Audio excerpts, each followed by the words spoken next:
So this person has open source projects that he has contributed to, and he's asking, can I use open source projects to fill all of these criteria, MC1, OC2, OC3? So, I mean, I would say if you can use it for mandatory and OC2, that would be that's okay. But don't forget that it's not about having a lot of open source contribution. The question is, you're trying to, for each of the criteria, you're trying to demonstrate something. For the open source project in the mandatory criterion, you're trying to demonstrate that you're a recognized leader. Does the particular open source project you want to showcase, is this sufficient enough to prove that? Maybe, maybe not. You know what the download start. Is it in tens of thousands? Is it in like, is it such that it's not just that how many people have acknowledged it? What are the repo stars, the achievements that you have?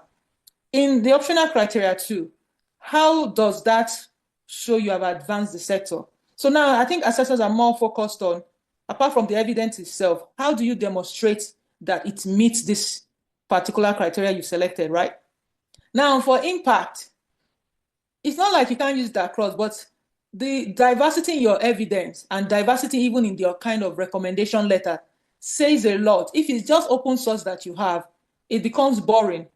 Do you understand? I would rather that you have a mix of maybe, so in some cases that I've provided guidance for successful application, we've used open source in mandatory, one open source there and one in optional criteria too. Then the third evidence focused more on the impact the person made in the organization they've worked.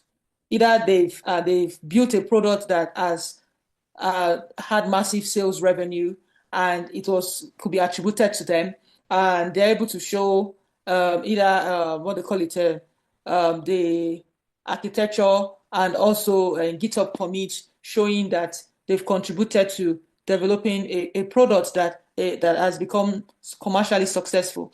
Lately, they are also now focused on the traction that your evidence, not just enough, what's the traction that product has made. So if, especially for exceptional talent.